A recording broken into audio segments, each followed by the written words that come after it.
Oi pessoal, eu estava folheando uma espécie de enciclopédia sobre literatura que é feito por americanos e ingleses e fiquei muito surpreso de ter encontrado uma página sobre o José de Alencar. A gente lembra do José de Alencar, um grande escritor, mas a gente lembra do colégio, né? Lembra da tortura que era ler as obras românticas no ensino fundamental, no meu caso lá nos anos 80. Então, assim, o indianismo, né, que ele propaga foi um movimento artístico, literário ocorrido no Brasil em meados do século XIX, em que escritores e artistas louvavam basicamente os indígenas sob uma perspectiva do herói trágico. O índio virou uma espécie de figura mitológica, exatamente, né? Dois fatores principais contribuíram para o indianismo. Em primeiro lugar, o Brasil havia conquistado a independência muito recentemente, né, em 1822, que só foi reconhecida em 1824 por Portugal e pelos países da Europa, de uma maneira geral, mas que a gente comemora em 1822. De modo que os autores expressavam a ideia de que havia uma nova nação onde as tribos indígenas e os europeus uniam... onde as tribos indígenas viviam unidos e em igualdade. É uma ilusão, assim, eu acho que o Brasil, até hoje, no mundo, é muito pouco conhecido, apesar de ser um país enorme, muito divulgado, muito... É engraçado isso, porque existe uma lógica no exterior, né, nos Estados Unidos, em parte da Europa, uma percepção esquisita de que o Brasil é menor do que é, de que a Amazônia está muito próxima ali do Rio Paraná, que o cara chega aqui em São Paulo e vai chegar fácil na Amazônia. Parece que as pessoas não olham muito bem os mapas e não percebem que o Brasil é um país continental, do tamanho dos Estados Unidos, imenso. É estranho para mim, porque a gente estuda tanto geografia aqui, né, no geral, e acho que essa percepção muito ingênua a respeito do Brasil é uma percepção bem antiga, né? Essa ideia de que os indígenas e os estrangeiros viviam em pé de igualdade aqui no Brasil é extremamente ingênua, né? É impossível de um brasileiro supor ter um ato ser tão inocente, né? O segundo fator, na verdade, foi a chegada do romantismo da Europa ao Brasil, né? Veio junto com a corte, na transferência lá da corte portuguesa, o começo desse movimento romântico, que vai dar em escritores fantásticos brasileiros como Gonçalves de Magalhães, ou Gonçalves Dias, como o próprio José de Alencar, entre tantos outros. As percepções provenientes, né, que vão meio que fundar o romantismo são as percepções do bom selvagem, né, que é um tratado lá do Rousseau, né, de que o homem é bom e tal, e que é a sociedade que o corrompe, né, anti-robesiano. Né. O José de Alencar ele nasce em 1829 no estado do Ceará e morre em 1877, se não me engano, no Rio de Janeiro. Ele foi senador do Império e em vida se tornou já o grande escritor, o grande José de Alencar, né? Ainda que hoje em dia, no Rio de Janeiro, a gente tenha na Zona Sul, ali na dobrinha da Zona Sul, o Largo do Machado, que é uma praça imensa, e uma praça pequenininha ali, meio aquada, meio acanhada, que é a Praça José de Alencar.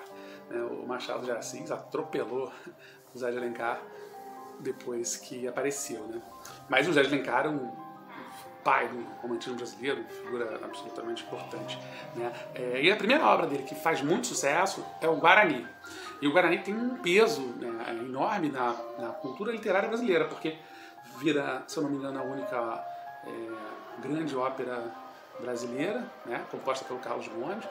O Guarani já foi interpretado em diversos grandes palcos no mundo inteiro, né, na Itália, na Inglaterra, o mundo inteiro já viu o Guarani via a ópera do Carlos Gomes.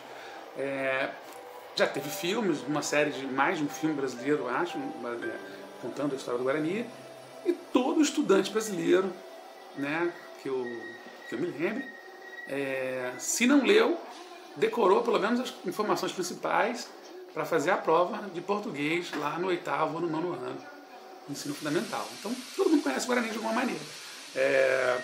O Guarani foi o primeiro livro a conquistar a atenção do público do José de Alencar. A história é passada em 1604, conta a história de um colonizador e sua filha, Cecília, que, ainda que destinada a um pretendente, acaba se apaixonando pelo índio guarani, que dá nome ao livro, chamado Peri. Né? E o Peri é um índio absolutamente idealizado, uma figura nobre, uma figura quase um cavaleiro medieval, só que de penacho e andando quase pelado, que acaba se convertendo ao catolicismo, né? Que acaba aprovando e aceitando a doutrina cristã e casa com a Cecília. Peri e Ceci. Né? Peri, índio guarani, e Ceci, de Cecília.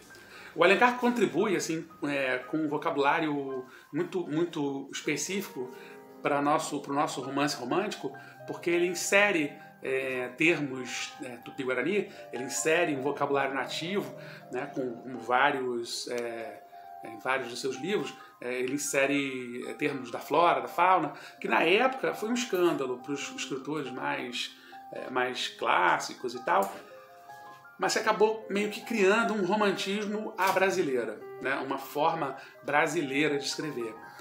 Isso é interessante, porque o Brasil ele é pródigo em escritores muito inventivos na construção de frases, na construção de palavras, na invenção das palavras. Nesse ponto, a literatura brasileira é muito rica, né? Ela é muito rica em todos os sentidos, mas nesse aspecto em particular, ela é muito rica. A gente busca inventar palavras que eventualmente não existam, porque nenhuma dá conta daquele sentimento, daquela emoção que a gente se propõe a falar, enfim, ou acha necessário incorporar termos de outros lugares. Esse é um estudo interessante para a literatura, assim, deve existir, eu que não conheço. Enfim, isso vai permitir que a literatura brasileira tome caminhos muito próprios, muito específicos, com alto teor romântico e lírico. Né? O Guarani é ensinado, como eu falei, nas escolas até hoje. Não sei, será que a ideia? Depois eu vou consultar algum professor de português para saber. Mas acho que sim, acho que a gente lê.